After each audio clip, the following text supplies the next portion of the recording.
세상에 이제 혼자 있는 것 같은 기분? 그러니까 최대한 이제 삶의 도피를 하는 거죠. 많이 울고 뭐 죽고 싶다는 생각도 되게 자주 했고 살아서 무슨 의미가 있나 이런 생각 들고.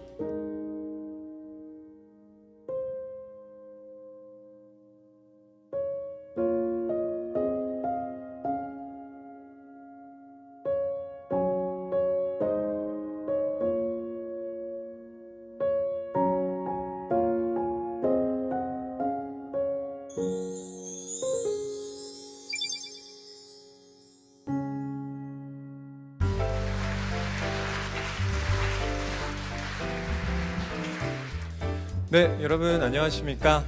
오늘 책과 강연 그리고 음악이 있는 시간에 오신 여러분 모두 환영합니다.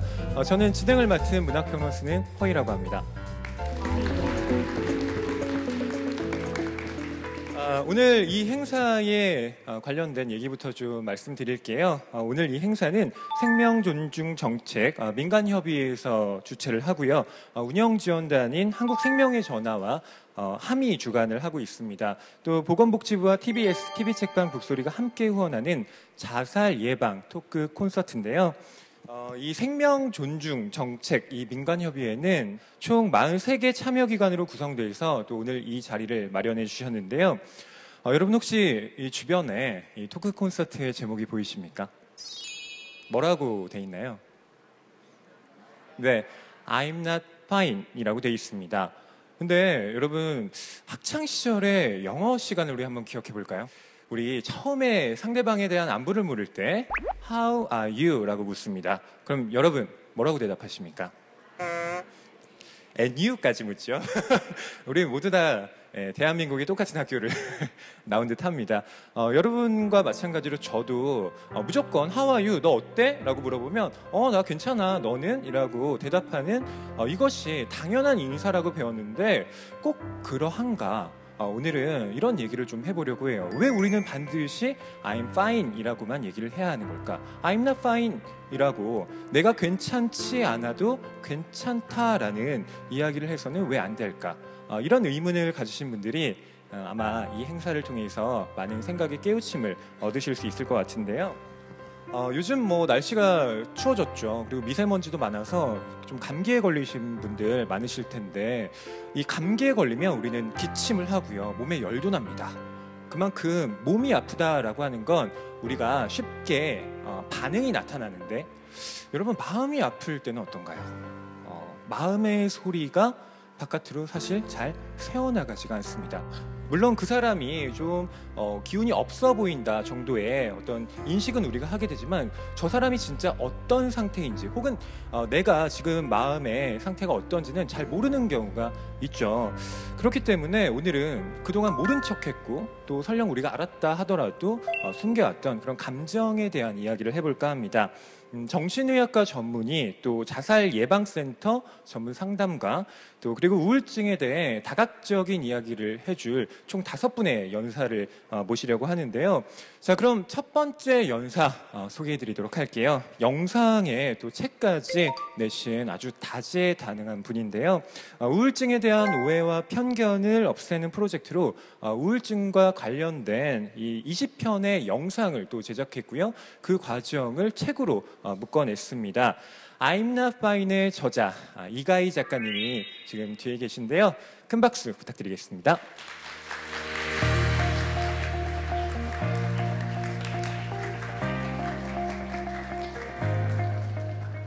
네, 안녕하세요. 이가희입니다. 네, 정말 많이 오셨네요. 여러분들은 마음이 바닥을 쳤을 때가 있으세요? 네, 아마 여기 오신 분들은 마음이 그렇게 한 번씩은 바닥을 쳐봤기 때문에 오셨지 않았을까 그런 생각을 하는데요. 저 같은 경우는 그렇게 마음이 바닥을 쳤을 때 제가 사무실이 7층인데요. 자꾸만 일하다가 뛰어내리고 싶은 충동을 느낍니다. 그리고 제가 자취를 할 때 혼자 사는 그 방 안에 들어가기가 너무 싫어서 집을 가다가 집 앞에 공원에서 1시간 동안 앉아서 멍 때리다가 집에 가기도 했고요. 집에 가면 침대에 이제 대자로 이렇게 뻗어서 1mm도 움직이지 않고 가만히 멍했던 시간이 많았던 것 같아요. 내가 평소랑은 다르다, 내가 요즘 이상하다라는 느낌을 들었지만 저는 선뜻 병원에 가지 못했어요. 이유가 있었던 것 같아요. 첫 번째는 그렇게 정말 심연에 잠긴 것 같은 밤이 있었지만 다음날 아침에 출근을 하면 저는 저희 팀원들이 있었는데 오늘도 화이팅! 아자아자 화이팅! 이러면서 또 웃고 막 일을 했어요. 그러니까 내가 우울증이 맞나? 우울증이면 하루 종일 힘이 없고 잠겨 있어야 되는 거 아닌가? 또 한 가지 더 큰 이유는 저는 그때 힘든 이유가 명확했어요. 저는 그때 모바일 앱 사업을 하고 있었는데 무능력하고 실패한 리더였고 사업가였어요. 그때 생각은 내가 못나고 무능력해서 이렇게 힘든 건데 병원에 간다고 괜찮을까? 병원에 간다고 내가 사업을 잘하게 되는 것도 아닌데 사실 그런 생각 때문에 가장 병원을 갈 수가 없었어요. 그래서 저는 밤마다 저 자신을 자책했고 다음날 아침에 벗어나지 못하는 굴레를 해서 또 눈을 뜨면서 그런 시간들을 보냈던 것 같아요. 그러다가 우연히 정말 폰을 켜놓고 방송을 하기 시작했어요. 그러다가 저는 책 읽어주는 여자라는 걸로 책 읽지라라는 걸로 활동을 하게 됐는데요. 그래서 첫 번째 주제로 뭘 할까라는 생각을 했을 때 정말 그냥 당연하게 이 주제로 해야겠다 하는 게 있었어요. 그게 바로 우울증이었어요. 우울증이라는 게 내 삶에서 내가 늘 고민하고 있는 화두였구나. 이건 어차피 한번 다뤄야 됐었구나. 그런 생각이 들었던 것 같습니다. 그래서 저희는 I'm Not Fine이라는 오늘의 토크쇼와도 같은 그런 제목으로 프로젝트를 시작하게 됐어요. 제가 처음에 I'm Not Fine을 시작하면서 전문가분들을 많이 찾아다녔어요. 그래서 정신건강의학과 선생님들 그리고 심리상담센터 선생님들을 만나러 다녔는데 저 이런 프로젝트를 영상으로 할 거예요 라고 했을 때는 다 좀 부정적으로 반응하셨어요. 얕고 이렇게 넓게 대중적인 형태로 풀어내는 정보는 사실 사람들한테 더 위험할 수 있다. 사람들을 선동할 수 있고 사람들이 자가진단을 해서 내가 우울증이구나 이래서 굉장히 약간 이게 유행처럼 갈 수 있다라는 우려도 하셨고 또 한 가지는 사실 사람마다 상황이 다 다르고 케이스마다 다 다른데 일반적이고 보편적인 지식이란 없다라는 피드백을 많이 들었어요. 지금 이제 프로젝트가 끝나고 생각해보면 굉장히 당연한 말인 것 같아요. 근데 그때는 저는 좀 억울했어요. 왜냐면 내가 진짜 그렇게 힘들 때 암흑에 있을 때 아무도 나한테 어떻게 해야 되는지 알려주지 않았는데 이런 얘기를 하는 사람이 필요하지 않을까라고 생각하고 저희는 취재를 감행했습니다. 그래서 20편 정도의 영상으로 이렇게 연재를 했고요. 많은 사람들이 반응해 주셨고 이거를 영상에서 다 못 담은 이야기는 책으로까지 만들었어요. 저는 처음에 이렇게 우울의 늪에 빠졌던 게 사실 처음은 아니었어요. 사춘기 때도 굉장히 깊은 늪을 지나왔고 대학교 때도 그런 어떤 심연의 강에서 저 허덕허덕 하고 있었죠. 그러면서 그때 제가 생각한 건 내 안에는 굉장히 큰 늪이 있어서 내가 이거를 흙으로 메꾸려고 열심히 삽질을 하면서 열심히 살고 있구나 그런 생각을 했었어요. 근데 그 I'm Not Fine 인터뷰를 하면서 정신과 선생님이 우울증은 감기처럼 처음 끝이 명확한 병이에요 라고 얘기를 하셨어요. 그래서 그거가 한 번 오는 거를 이제 한 번의 사파 에피소드라고 얘기를 하더라고요. 어떤 사람들한테는 이거 되게 당연한 상식일 수도 있지만 저한테는 되게 새삼스러웠어요. 끝이 있구나. 이게 낫는 거구나. 그러면 우리가 왜 병원에 가서 치료를 받아야 되냐고 여쭤봤을 때 첫 번째는 우리가 그 우울증 사파를 겪는 동안 인간관계 그리고 직업, 사랑하는 사람들과의 관계 이런 것들이 다 망가질 수 있기 때문에 라고 얘기하셨고 두 번째는 자살을 선택할 수 있기 때문에 또 한 가지는 이렇게 건강하게 치료를 받은 경우에는 재발의 확률이 굉장히 줄어든다고 해요. 그래서 그런 이야기를 듣고 나니까 이게 나는 가만히 있는데 우울증이라는 병이 이렇게 왔다가 가는 거구나. 그럼 나는 빨리 관리를 잘 해서 이 병의 기간을 단축시켜야겠다. 그리고 그 병으로 인한 나의 데미지를 줄여야겠다라는 것을 이 프로젝트를 하면서 가장 느끼게 됐습니다. 두 번째는요. 사실 이 우울한 기간에는 아침에 일어나는 게 진짜 힘든 것 같아요. 일단 침대에서 이제 눈을 뜨기까지도 힘든데 눈을 뜨고 나서도 몸이 안 일으켜지는 거예요. 그래서 막 인스타그램, 페이스북 이러면서 1시간 동안 침대에서 막 이제 붙어 있는 그러면서 날 또 자책하고 게으른 나 막 이러면서 또 한 가지는 집중력이 떨어져요. 그래서 일을 하거나 뭐 책을 보거나 공부를 하거나 능률이 안 나는 거예요. 그래서 하루 종일 되게 막 이렇게 뭐 되게 열심히 일을 못하고 그러고 나서 저녁에는 또 어떻게 되죠? 저를 막 자책하죠. 으이구 막 이러면서 난 너무 게을러 이러면서. 그런데 이 프로젝트를 하면서 우울증에는 3가지가 없다고 해요. 백이라는 심리학자가 얘기한 이론인데요. 첫 번째는 무기력해요. 기력이 없는 거예요. 그래서 침대에서 나오지 못한 건 내가 게을러서가 아니라 내가 잘못돼서가 아니라 내가 기력이 없었던 거죠. 두 번째는 무가치함이에요. 아이고 나란 놈, 나란 쓸모없고 가치 없는 놈 하면서 굉장히 자기 비판을 많이 하게 되죠. 세 번째 무만감은요, 욕구나 욕망이 없어지는 거예요. 그래서 뭐 식욕도 없어지고요, 성욕도 없어지고요, 내가 무언가를 배우고 무언가를 하고 싶다라는 마음 자체가 없어지는 거죠. 사실 그런데 우리는 부모님이 뭐라고 하시죠? 의지로 이겨내야지. 친구들은 힘내. 근데 이 의지와 힘이 없는 게 우울증의 증상인 거죠. 그래서 생각했어요. 아, 우리 잘못이 아니구나. 그리고 세 번째로 이제 병원에 못 가는 이유를 좀 집중적으로 살펴봤는데요. 병원비 같은 경우는요. 이번에 올해 7월에 수가가 개선돼서 원래 본인이 30% 부담하던 걸 10%만 부담하면 돼요. 그래서 그러면 과연 우리의 병원을 못 가게 하는 가장 큰 것은 무엇일까? 우리 스스로라고 느꼈어요. 물론 정말 그렇게 아프고 힘들 때 병원을 문턱을 넘는데 정말로 큰 용기가 필요하다는 걸 저도 경험해봤기 때문에 압니다. 하지만 저는 오늘 이 자리에 여러분들께 그런 용기를 드리고 싶어서 나왔어요.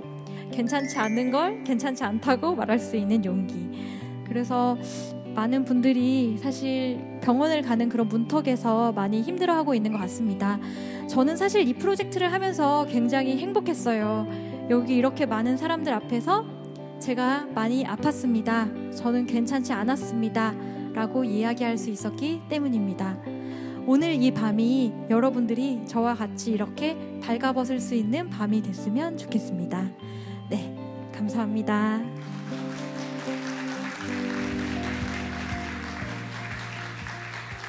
네, 이가희 작가님이 해주시는 말씀 저도 뒤에서 들었거든요. 사실 이가희 작가님과 저는 구면입니다. 저희가 TV 책방 북소리에 같은 패널로 지금 출연하고 있거든요.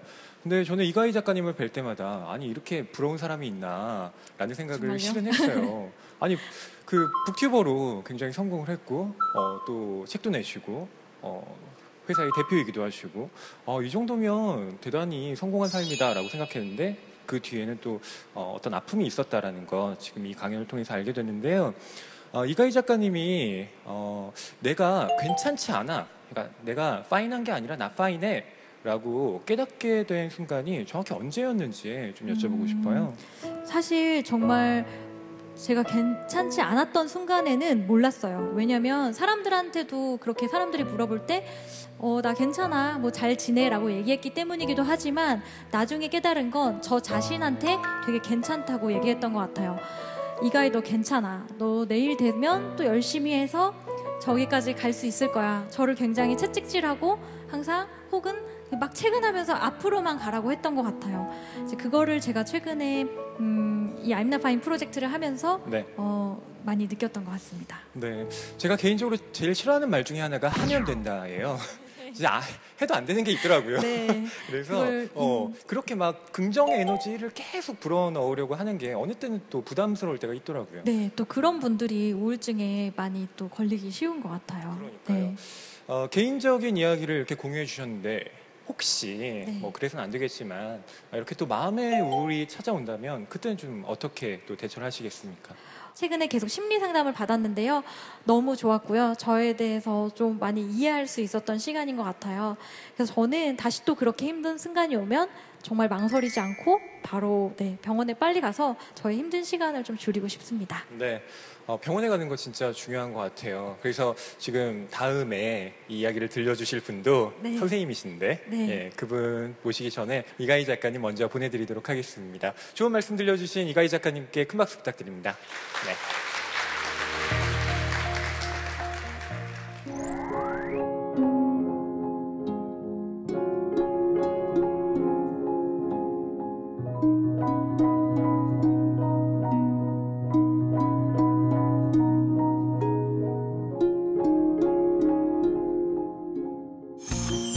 혹시 뇌부자들이라는 팟캐스트 알고 계십니까? 사실 이 뇌부자들은 정신건강의학을 전공한 이 전문의들이 모여서 우리 생활에서 나타나는 여러 가지 그 심리적인 문제들을 함께 좀 상담해주는 프로그램으로 시작됐죠. 이분은 뇌부자들의 얼굴을 담당하고 있다라고 얘기를 하시는데 정신건강의학과 전문의 허규영 선생님이 지금 밑에 준비하고 계신데요. 여러분 환영의 박수 부탁드립니다.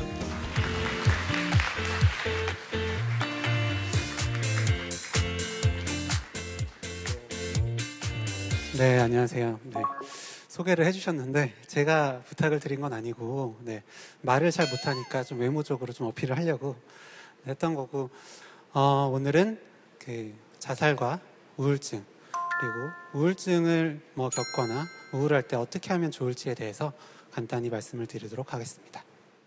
OECD 국가 중에 우리나라가 계속해서 1위였다라고 하죠. 네, 올해는 2위가 됐습니다. 네. 계속해서 자살률이 떨어져서이기도 하지만 사실 리투아니아라는 이제 나라가 OECD에 새로 가입을 하게 되면서 2위로 밀리게 된 건데요.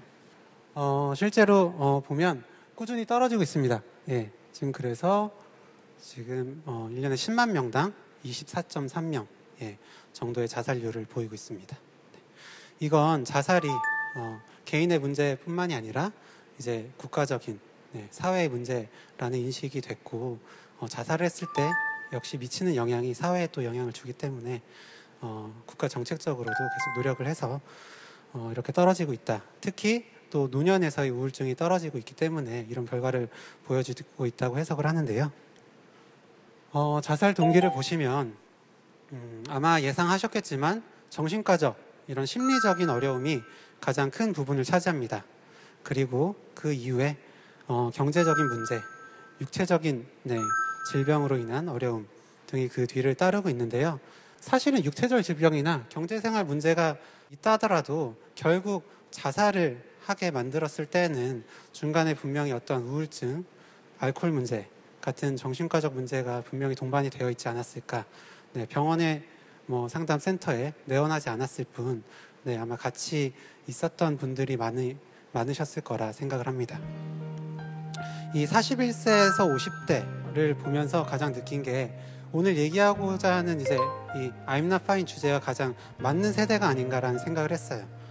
부모님을 부양해야 되고 그리고 자녀들은 아직 성인이 되지 않아서 자녀들도 책임져야 하는 그런 나이라고 생각이 들었고 내가 I'm not fine 하다, 나 괜찮지 않다 라고 얘기하면 집안이 다 무너져 버릴 것 같으니까 더더욱 자기의 그런 심리적인 어려움도 부인하고 그래서 결국 이분도 경제적인 어려움이라고 되어 있지만 사실은 그런 심리적인 정신적인 어려움이 동반되어 있지 않았을까라는 생각이 듭니다. 이제 우울증에 대해서 좀 더 말씀을 드리려고 하는데 우울증은 평생 유병률이 여성에서는 20%에서 25% 정도 된다고 합니다. 그러니까 평생 동안 5명 중에 1명 정도는 겪는다고 생각을 하시면 되겠죠. 남성은 그거보다 한 반 정도 겪는데 그만큼 우울증이 많이들 겪고 그래서 마음의 감기라고들 하잖아요. 마음의 감기라고 표현은 하지만 실제로 영향을 주는 건 거의 일상생활, 가족, 사회에 영향을 미칠 만큼 암이나 심혈관 질환, 당뇨, 고혈압만큼이나 무서운 질환이 우울증이고요. 저희가 그래서 말씀드렸던 건 우울증이라도 얘기해도 괜찮아. 우울증도 함께하면 괜찮아. 라는 식으로 좀 더 설명을 드렸었습니다. 이 우울증이 약간 마음의 문제다, 의지가 약해서 그렇다 라는 얘기들을 많이 하는데 그렇지 않다는 겁니다. 여기서 보면은 뇌의 활성도를 보여주는 그런 연구인데 이 왼쪽이 이제 우울하지 않은 사람의 뇌고 오른쪽은 우울한 사람의 뇌예요. 이게 산소를 얼마나 쓰는지 혈관의 혈류가 얼마나 되는지를 측정한 건데 딱 보시기에도 우울하지 않은 사람의 뇌는 굉장히 활발해 보이는데 우울한 사람의 뇌는 굉장히 얼어붙고 무기력하고 처져 있는 그런 느낌을 주죠. 실제로 뇌에도 이런 활성의 변화가 생긴다는 겁니다. 그리고 많이들 알고 계시듯이 세로토닌이라든지 도파민, 노에피네프린 같은 당뇨에서의 인슐린 같은 호르몬의 문제가 이런 우울증에 영향을 준다고 밝혀져 있습니다. 그리고 이 감정은 생각과 행동에 영향을 주고 이 생각, 감정, 행동은 서로 연관이 돼 있는데 우울하면 어떻죠? 굉장히 처지고 아무것도 하기 싫고 그러면 아무것도 하지 않는 내 자신이 되게 한심하고 무가치하게 느껴지죠. 그러면 또 우울해지고요. 이런 악순환을 반복하게 되는데 굉장히 간단한 것도 하지 못해요. 야, 우울한데 나가서 뭐 영화도 보고 산책하고 친구 만나면 기분 좋아지잖아 라고 얘기를 하는데 우울증 환자분들은 그게 되지 않는 겁니다. 그러면서 나는 왜 이 간단한 것도 하지 못할까 하면서 또 자책하게 되고 또 더 우울하게 되죠. 이런 감정과 생각, 행동의 변화는 마음이나 의지의 문제가 아니라 이런 뇌의 변화, 결국 생물학적인 변화가 동반이 되어 있는 건데 당뇨 환자한테 야, 혈당 낮출 수 있잖아 라고 그냥 얘기를 하는 거예요. 인슐린 분비 네가 조절할 수 있잖아. 고혈압 환자한테 혈압 낮추면 되지, 혈관 확장시키면 되잖아. 말이 안 되는 거잖아요. 근데 저희는 말이 안 되는 걸 너무 당연하게 강요를 하는 거죠. 제가 이제 정신건강의학과에서 진료를 1년 하면서 느는 거는 환자분께서 조금이라도 나아지는 거를 찾는 것 같아요. 그게 제 스스로 정신건강에도 도움이 되는 게 정신건강의학과에 이제 오시는 분들은 굉장히 잘 안 좋아지십니다. 그래서 제가 전공의 때도 제가 아무리 치료를 해도 나아지시지 않는 것 같은 거예요. 그러니까 저도 내가 잘못해서 그런 것 같고 내가 치료를 잘못해서 그런 것 같은 오히려는 뭐 치료가 아니라 왠지 독이 되는 것 같은 그런 느낌도 들어서 힘들어 했었거든요. 주위 동기들도 얘기를 들어보면 보통 정신건강의과 전공의 1년차 때는 그 정도로 많이들 힘들어 하십니다. 길게 보면 사실 좋아지시거든요. 길게 보면 다시 업무, 대인관계 이런 데 좋아지시는데 저희로서도 그때도 더 작은 것들에 좀 더 의미를 두고 칭찬해드리고 여기 계신 분들도 오늘부터라도 하나하나 좀 더 칭찬을 해보셨으면 좋겠고 결국 현실이 변하진 않잖아요. 현실이 변하진 않지만 내가 생각을 바꾸는 게 중요하다고 보고 결국 그 물이 반이 남았을 때 물이 반밖에 안 남았어 혹은 물이 반이나 남았네 라고 평가할 수 있는 건 내 자신이니까 그런 부분에서 작은 것들을 좀 더 긍정적으로 혹은 긍정적이진 않더라도 비관에 빠지지는 않으셨으면 좋겠습니다. 감사합니다.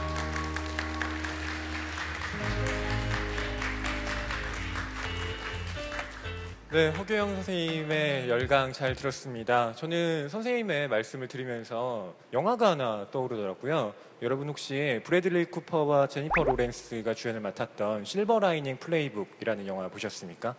거기에 보면 꼭 허규영 선생님 같은 상담가가 나옵니다. 그래서 그 브래들리 쿠퍼가 이제 팻이라는 인물로 나오는데 아내를 잃고 난 뒤에 폭력적인 성향, 물론 그 전에도 그 성향이 있지만 그걸 가지고 이제 상담을 받아요. 근데 팻이 자기한테 내리는 처방 중에 하나가 운동을 정말 열심히 하는 거거든요. 근데 그런 운동을 열심히 하는 게 이런 뭐 우울감을 좀 호전시키는데 도움이 되나요? 네, 실제로 운동을 하면 그냥 걷기 운동만 해도 정신 건강에 도움이 된다. 우울감, 우울증의 이제 점수, 그러니까 우울증 정도가 낮아진다라는 연구가 있는데요. 그런 연구가 있으니까 너도 열심히 해. 라는 거는 좋지 않고요. 그냥 스스로 이제 해봤는데 해도 뭐 좋아지는 것도 없는 것 같고 예전보다 안 되더라도 만약에 하셨으면 그거 가지고 나 이렇게 힘든데도 오늘 했다 라면서도 칭찬하는 게 좋을 것 같고요. 운동은 어쨌든 도움이 된다. 말씀드리고 싶습니다. 네, 그 우울에 대해서 이야기를 하고 있는데 실은 우울감과 우울증이 좀 어떻게 다른지 이를테면 저도 실은 날씨에 따라서 기분 변화가 좀 심한 편이거든요. 아침에 일어나는데 막 날이 우중충하고 뭐 비도 오고 그러면 내 인생이 왜 이러지? 꼭 저 날씨가 제 기분처럼 느껴지고 혹은 날씨가 정말 화창하면 제 기분도 덩달아 좋아져서 오늘은 뭔가 잘 될 것 같아 라는 생각이 이상하게 들기도 하더라고요. 그렇죠. 그러니까 이건 말하자면 우울증이 아니라 그냥 우울감을 느끼는 것이고 우울증은 자기가 어떻게 할 수 없는 어떤 감정이라고 정리를 하면 될까요? 그런 질적인 변화다라고 생각을 하시면 이해를 하시면 참 좋을 것 같고요. 우울증은 기후나 계절처럼 2주 이상의 기간 동안 거의 매일 그리고 하루 중 대부분 우울하거나 흥미가 없거나 이럴 때 그리고 다른 뭐 집중력 저하나 뭐 부정적인 생각들, 뭐 식욕이나 수면의 변화, 네, 그런 여러 가지 다른 증상들이 같이 있고 그게 일상생활에 지장을 줄 때 저희가 우울증이다라고 하니까 질적인 차이 그리고 기간의 차이 등이 있다고 생각하시면 좋을 것 같아요. 예. 오늘 이 강연을 통해서 또 많은 분들이 혹시 내가 병원에 가야 한다면 허규영 선생님이 계신 곳으로 가야겠다라는 생각이 드셨을지도 모르겠습니다. 오늘 좋은 강연해 주신 허규영 선생님께 다시 한번 큰 박수 부탁드리겠습니다. 감사합니다.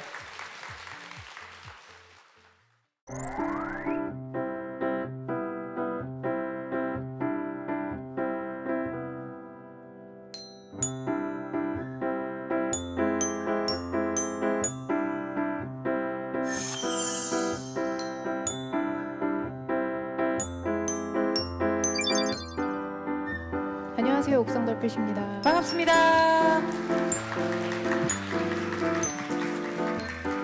네, 북소리는 저희가 요조 언니의 추천으로 제가 한번 출연한 적이 있고요. 그때 덕분에 또 책 한 번 더 읽을 수 있어서 되게 감사했고요. 오늘은 또 정말 좋은 취지의 강연이 있다고 해서 저희가 노래 부르러 왔습니다.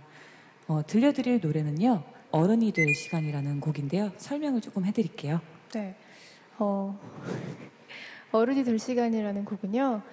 예전에 그 나무에 관련해서 노래를 부탁을 받았었어요. 그래서 어떤 이야기를 쓸까 고민하다가 사회에 나오면 되게 바로 어른이 되어 있기를 바라잖아요. 그래서 거기에서 오는 상처들을 저희도 많이 보기도 했고 저희도 경험을 했는데 어른이 될 시간이 모두에게 다 필요하지 않을까라는 생각이 들어서 굉장히 지금 힘든 시간을 보내고 계신다면 그 시간이 분명히 필요한 시간이었다고 분명히 조금이라도 지나고 나면 깨달을 수 있을 거라고 생각합니다.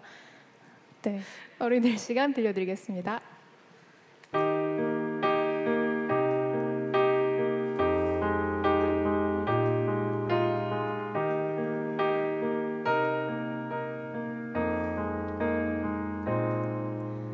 우리는 모두 다 어른이 될 시간이 필요해.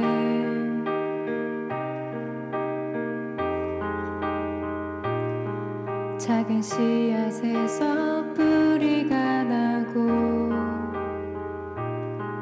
푸른 잎이 하늘을 덮을 때까지 서두르지 않아도 시간은 부지런히 눈에 보이지는 않지만 천천히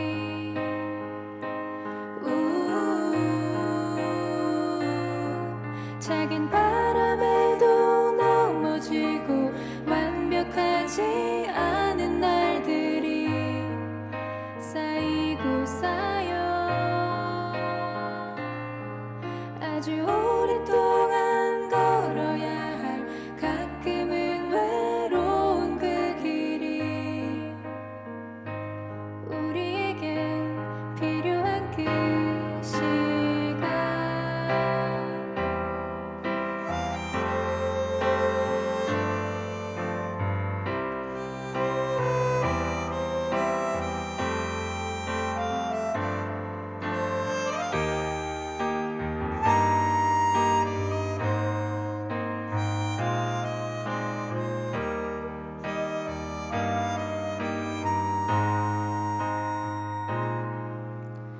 우리는 모두 다 어른이 될 시간이 필요해.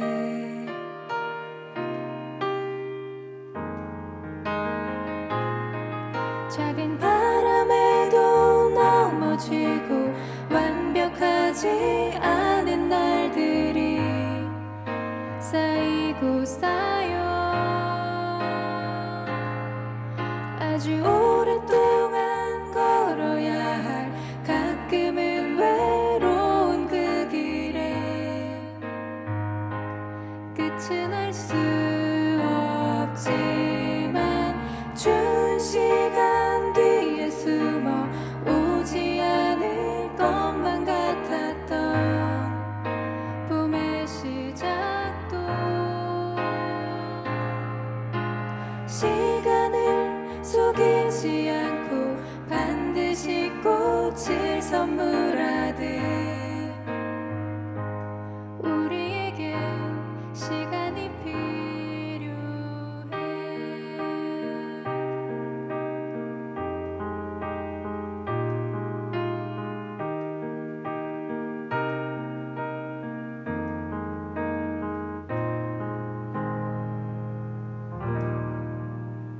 고맙습니다. 감사합니다.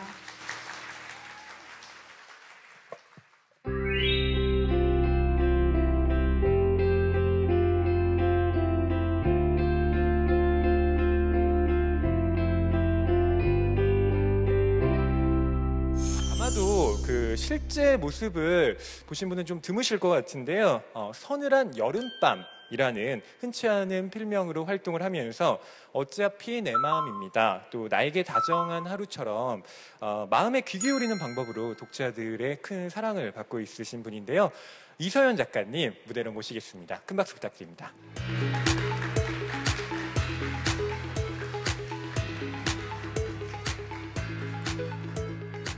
오늘 제 이야기를 시작하기 전에 여러분들께 질문을 드리고 시작하고 싶어요. 여러분들은 유서를 써보신 적이 있나요? 손 드는 건 좀 그러니까 눈을 깜빡여 보세요. 얼마나 깜빡이나. 아마 유서를 한 번도 써보신 적이 없는 분도 있을 거고, 이미 써본 분도 있을 거고, 직접 쓰지는 않았지만 마음속에 늘 품고 계시는 분도 있겠죠. 저는 20대 때 늘 일기장 맨 마지막 칸에 유서를 써놨었어요. 이게 제가 마지막으로 썼던 유서인데요. 지난 유서를 쓴 이후로 많은 것이 바뀌었으므로 새 유서를 작성한다. 마지막 말도 남기지 못한 채 떠나긴 싫다. 엄마 아빠는 어른이니까 슬픔을 이겨내고 삶을 이어가기를. 이렇게 유서를 써놨던 이유는 자살할 찰나의 용기가 생겼을 때 내가 유서 안 썼는데 지금 자살해도 되나? 라는 생각 때문에 망설이고 싶지 않았어요. 제가 이 유서를 쓴 지 7년 정도 지났는데 그 이후로 많은 것이 바뀌었어요. 일단 전 이제 더 이상 일기장에 일기를 쓰지 않습니다. 데스크탑에 써요.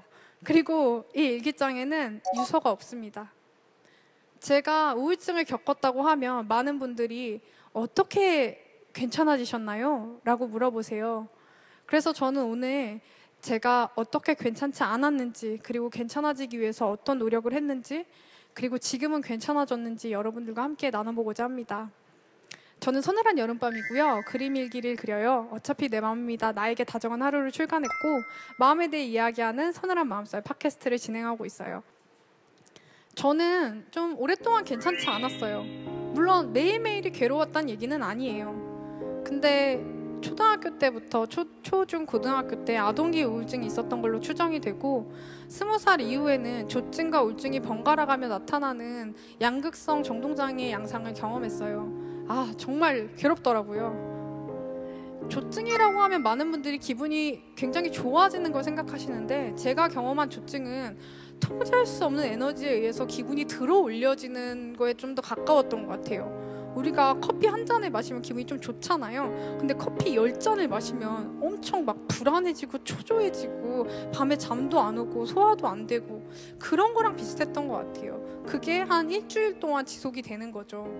그러면 에너지가 계속 속에서 공회 전하는 것 같고 아주 피로하고 괴로워져요. 그렇게 모든 에너지가 바닥나고 나면 우울증 시기가 찾아옵니다.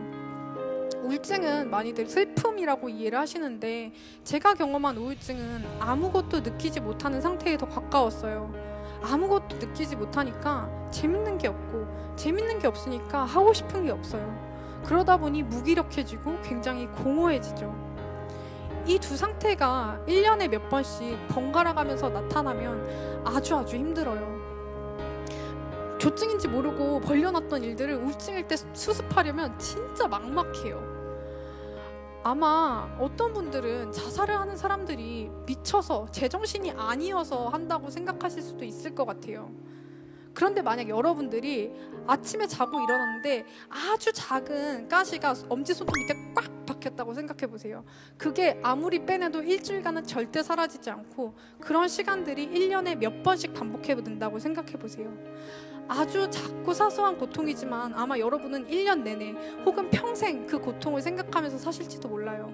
이런 내가 왜 시작됐는지도 모르고, 어떻게 통제해야 되는지도 모르고, 어떻게 끝내야 되는지도 모르는 고통들은 인간을 너무나 쉽게 좌절시키고 무기력하게 만든다는 거예요.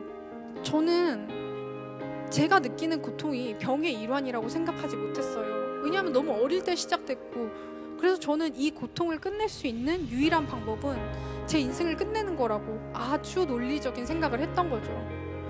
아마 우울증을 비롯한 많은 정신질환을 앓는 분들이 병과 자기 인생을 구분하기가 힘들 거라고 생각을 해요. 이게 내 병이구나, 내 인생이 아니고 병이구나를 아는 것만으로도 마음이 편안해지는 게 있더라고요. 그런데 오늘 제가 여러분들과 나누고 싶은 건 제가 했던 노력들 중에 가장 어렵고 지금도 시도하고 있고 그러면서 가장 저에게 도움이 됐던 방법이에요. 그건 바로 저의 병증 그리고 저의 일부와 화해하는 일이었어요. 저는 제 취약함, 제 우울, 불안을 제 일부라고 받아들이지 않았어요.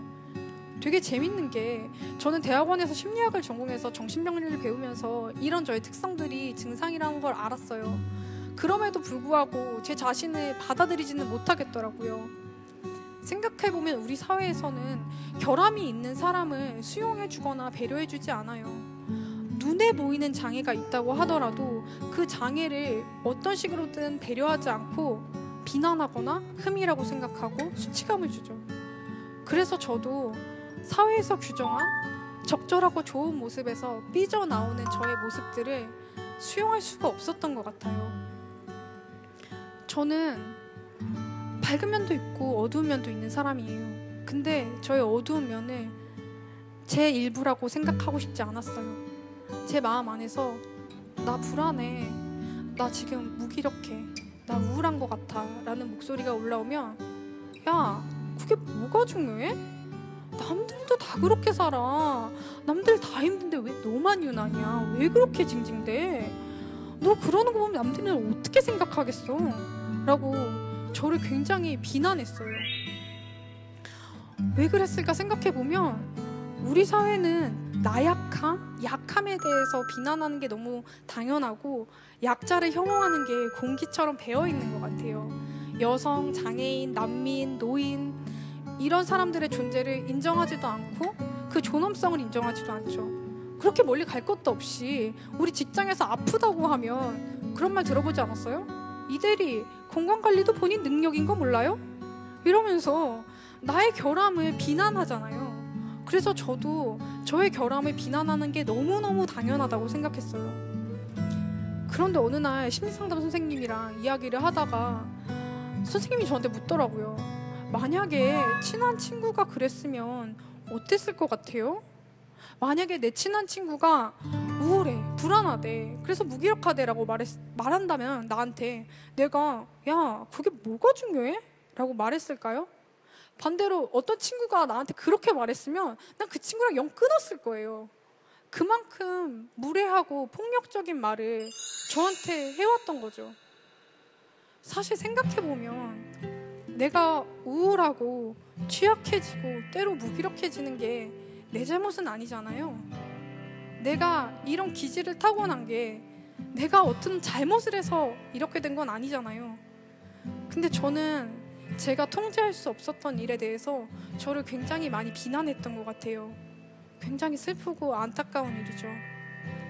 그래서 그때부터 저의 나약한 모습을, 나약하다고 생각되는 모습을 봤을 때 비난하지 않고 인정해주기로 했어요. 그랬구나. 나 지금 너무 무기력해. 아무것도 하기 싫어. 아, 그런데도 불구하고 네가 에너지가 없는데도 어떻게든 해내려고 아주 애를 썼구나. 기특하다. 라고 저의 힘든 모습들을 좀 보듬어 주려고 했어요. 그 노력이 제가 괜찮아지는데 가장 많은 도움이 됐던 것 같아요. 사실 저는 제가 완벽하게 회복됐다고 느껴지지 않아요. 완벽하게 건강해지는 건 도대체 뭐지? 싶기도 하고요.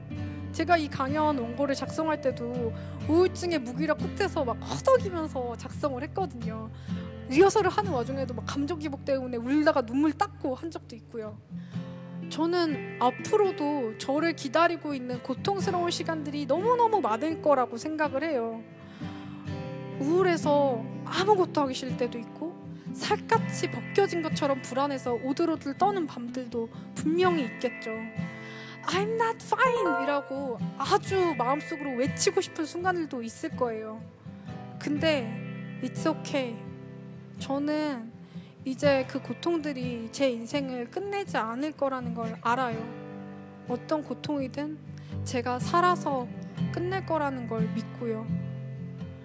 저는 몇 번이고 괜찮지 않은 순간들을 살아낼 거예요. 그리고 그때 아주 힘들었다고. 그래도 지금 이렇게 여러분들과 얘기할 수 있다고 말할 거예요. 여러분들도 그러셨으면 좋겠습니다. 감사합니다.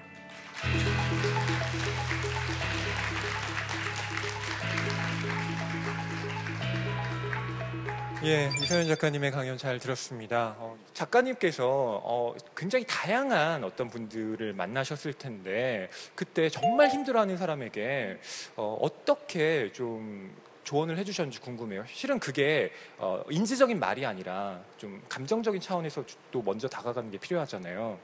저는 어떤 사람이 힘들다고 하면 무슨 말을 해준다기보다는 그 사람이 어떤 말을 해주는 걸 좀 잘 들어주는 편이에요.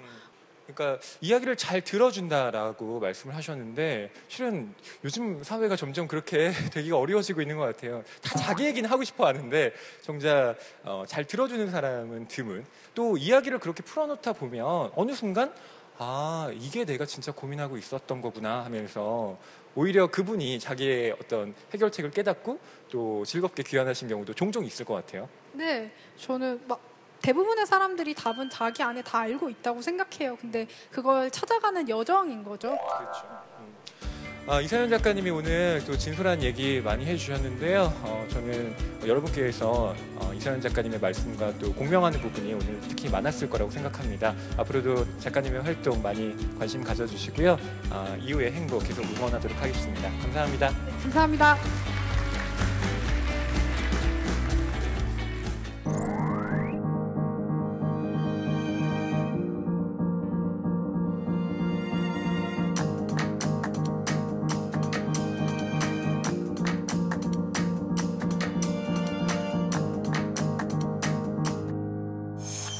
앞서서 주로 우울에 대한 이야기를 많이 나눠봤습니다. 그런데 여러분 이 우울이 정말 심각해지면요 우리는 극단적인 선택을 또 생각하게 됩니다.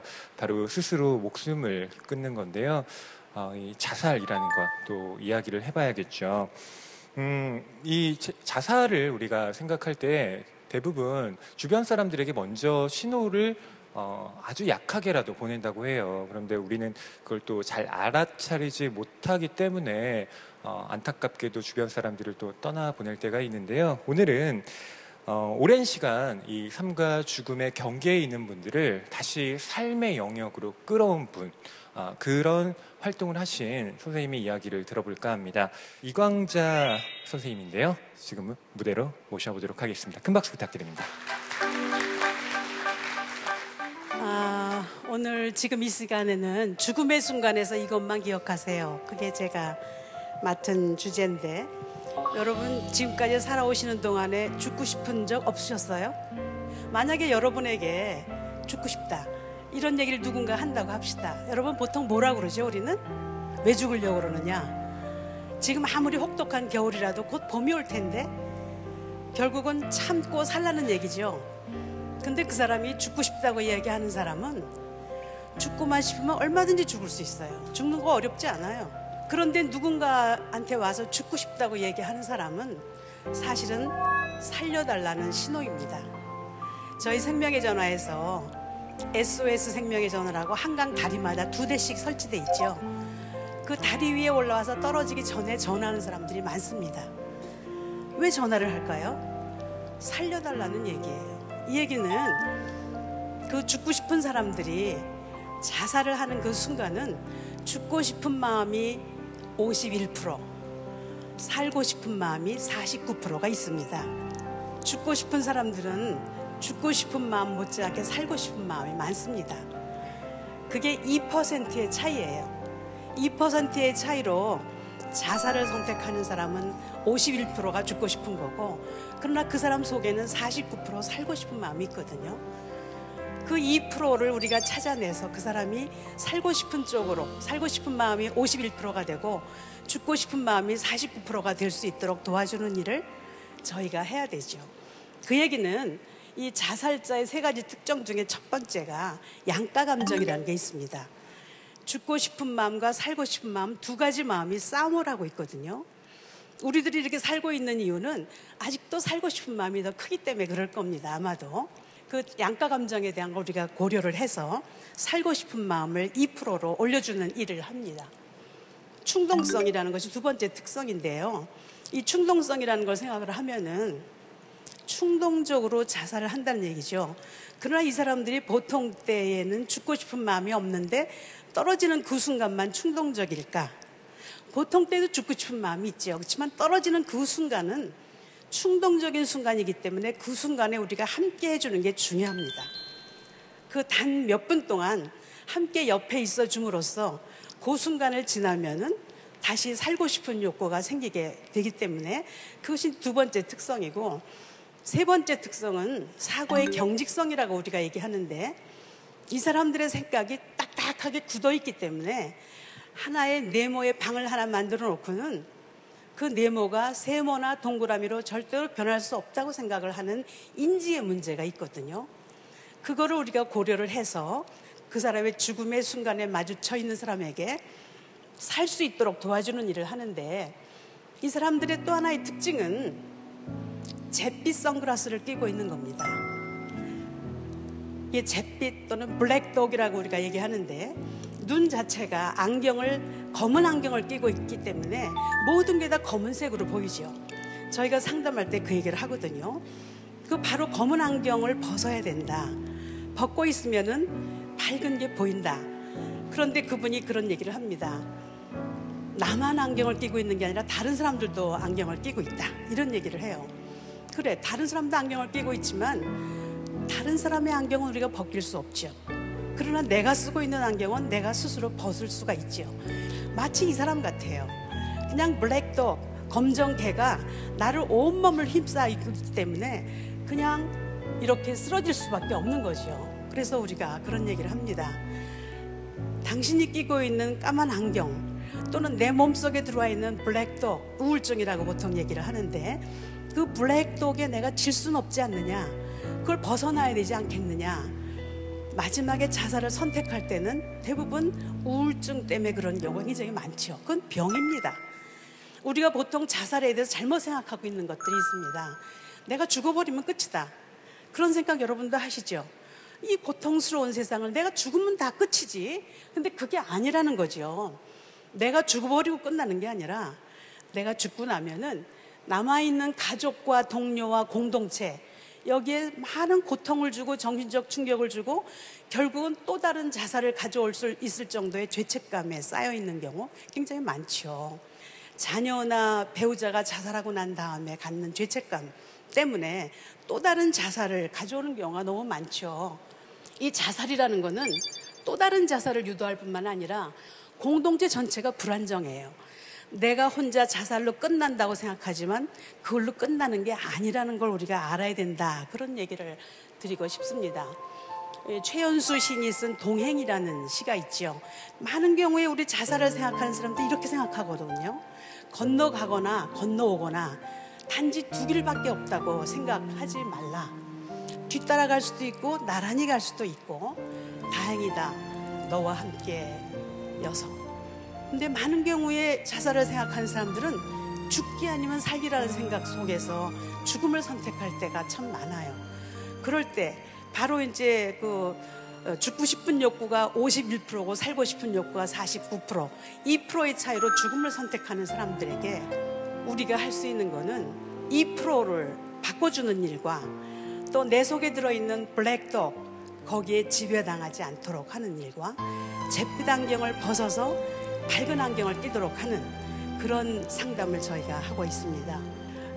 죽고 싶은 순간에 그 충동을 누를 수 있는 그런 좋은 방법이 뭐가 있을까 생각을 해봤는데, 꼭 지금이어야 되는가? 꼭 지금 아니라도 되잖아요. 내일이라도 되고 1시간 후라도 되고 꼭 지금이어야 되는가? 그 순간을 넘기는 것이 중요하죠. 그래서 우리가 할 수 있는, 옆에 있는 사람들이 할 수 있는 거는 그 죽음을 생각하는 사람 옆에 같이 있어주는 겁니다. 그 순간을 견딜 수 있도록 지금 꼭 이 순간이어야 되는가? 또 우리가 많이 물어보는 것 중에 하나가, 만약에 내가 가버린다면은 누가 제일 슬퍼할까? 이런 얘기를 하면은 어린 학생이거나 자녀인 경우에는 엄마요. 그런 얘기를 많이 합니다. 그래, 엄마. 아마 내가 죽어버리면은 엄마가 못 살 거예요.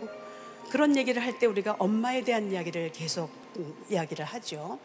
그래서 그 사람의 죽고 싶은 마음을 충분히 들어주고 함께 해주고, 그래서 그 속에 있는 것이 전부 벗어나게 되면은 안경을 벗게 되고 자기를 다시 바라볼 수 있는 객관적인 사고 능력이 생기기 때문에 그렇게 될 수 있도록 돕는 것이 우리의 역할입니다. 예, 감사합니다.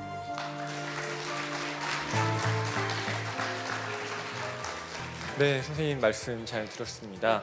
1976년부터 자원봉사로 생명의 전화 상담을 시작하셨다라고 들었는데요. 그렇습니다. 예. 그 계기가 어떻게 된 건가요? 제가 76년에 교수가 됐거든요. 근데 제 전공이 정신간호학입니다. 그래서 정신적인 문제가 있는 사람들, 자살을 생각하는 그런 사람들에 대해서 어떻게 도울 수 있는가, 그런 걸 생각하고 있었는데 생명의 전화가 76년에 생겼어요. 그래서 바로 연결을 한 거죠. 예. 그 뉴스를 보면 항상 이제는 이게 좀 바뀌어야 할 때가 되지 않았나 싶은 그런 보도 중에 하나가 한국이 늘 자살률이 전 세계 1위라는 거예요. 훨씬 더 밑으로 내려가야 되지 않나 싶어요. 네, 맞습니다. 네. 근데 이게 어떻게 보면 개인의 문제라기보다는 그렇죠. 한국 사회가 구조적으로 갖고 있는 문제가 네. 우리를 자살로 내몰고 있는 건 아닌가? 뭐 이런 생각을 좀 하게 만들어요. 그런 면이 있죠. 근데 제가 생각하기엔 뭐 여러 가지 원인이 있지만은 우선 기본적인 게 우리가 소통의 문제가 있지 않나 싶어요. 대화의 방법이라든지 우리 문화가 아직 지금 젊은이들은 많이 민주적으로 됐다고 하더라도 권위적인 그런 체제 속에 있기 때문에 있는 그대로 자기를 표현하지 못한다는 거죠. 특별히 혼자 사는 남자, 노인 그런 분들이 자살률이 굉장히 높은데 왜 그럴까? 특히 남자들은 자기 표현 더 못하죠, 여자보다. 여자들은 수다를 많이 떨잖아요. 뭐 화가 난 일이 있거나 속상한 일이 있을 때 그냥 마음속에 안 갖고 있죠. 누군가한테 전화를 합니다. 1시간 내내 떠들고 그 인간이 어떻고 이런 얘기를 1시간 내내 하고 난 다음에 끝날 때 또 얘기하죠. 만나서 다시 얘기하자. 대화가 부족해요. 있는 그대로 자기를 표현하는 게 중요한데 남의 눈치 보느라고 다른 사람이 어떻게 생각할까 보느라고 있는 그대로의 자기를 살지 못하는 거, 그게 저는 안타깝습니다. 네, 있는 그대로의 자신을 좀 표현하는 연습을 할 필요가 그렇죠. 있겠네요. 예, 예. 지금도 또 실은 이 방송을 보면서도 이 삶과 죽음의 경계에서 계속 고민하는 분들이 있으실 거예요. 그분들을 위한 이 상담 전화나 또 안내 말씀 좀 부탁드릴게요. 네, 목숨은 하나밖에 없잖아요. 내가 죽어버리면은 아무 의미가 없잖아요. 근데 지금 아니라도 언제든지 죽을 수는 있는 거예요. 마지막 순간에 최선의 노력을 다해봤는가 생각을 해보고, 여러분들이 자살을 생각하는 그 순간에는 많은 경우에 우울증일 겁니다. 꼭 병원에 가셔서 약물 치료를 받으시고 상담을 받으시고, 그런 것이 여러 가지 번거로우면 전화를 하세요. 1588-9191이 생명의 전화 전화번호입니다. 또 우리 서울시 자살예방센터 번호도 1577-0199, 1살부터 99세까지라는 의미로 0199입니다. 그쪽에 전화하시면 언제든지 상담원들이 대기해 있기 때문에 내 귀한 목숨을 어느 순간에 잘못된 판단으로 블랙독에 의해서 쓰러져 버린다는 거는, 2%의 차이를 잊어버리고 그냥 없앤다는 거는 너무나 슬프지 않습니까? 이광자 선생님이 앞으로도 생명을 구하는 일 많이 해주실 거라고 믿고요. 저희도 계속 관심 기울이면서 좀 더 우리가 좀 살아갈 수 있는 사회를 만들 수 있도록 좀 애써보는 노력을 해야 될 것 같습니다. 네, 특별히 주변 사람들 이야기 많이 들어주시고 힘들어하는 사람들과 함께 있는 그런 일들을 우리 모두 할 수 있기를 바랍니다. 네, 이광자 선생님 고맙습니다. 보내드리도록 하겠습니다. 큰 박수 부탁드립니다.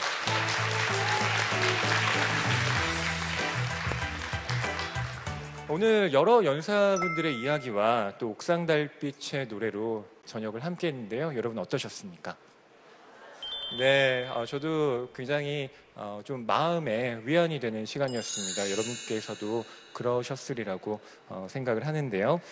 여러분께서 올 한 해 열심히 살아오셨잖아요. 그리고 또 주변의 분들도 계속 함께 여러분과 해오셨을 텐데, 그 분들께 괜찮지 않아도 괜찮아 라는 메시지를 공유해 주시면 어떨까 제가 제안을 드려봅니다.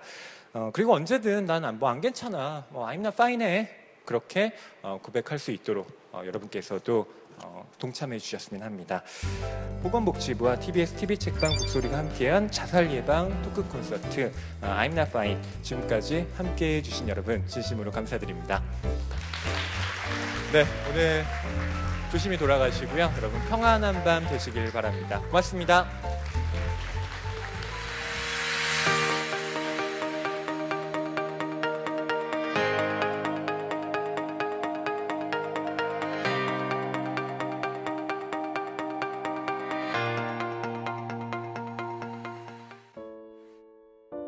저는 사실 그 자살 유가족인데 생각보다 자살에 대해서 관심이 있으신 분들도 많고 힘들어하시는 분들도 많다는 거를 여기 직접 와보니까 직접 이게 실감이 든다고 해야 되나? 너무 힘든 상황이 있을 때 굳이 거기에 맞서서 이길 필요가 없다고 생각하고 내가 더 잘 살 수 있는 방법을 찾아야 된다라고 생각을 했기 때문에 우리나라 사람들이 여러 가지 경쟁적인 그런 사회적인 분위기 또 이런 곳에서 많이 힘들어하고 있는 것 같아요.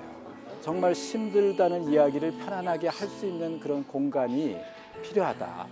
그리고 힘들다는 이야기를 할 수 있는 게 괜찮다라고 하는 친구라든가 가족이라든가 이웃에게 이야기할 수 있는 그런 문화가 형성되는 좋은 계기가 될 수 있었으면 좋겠다.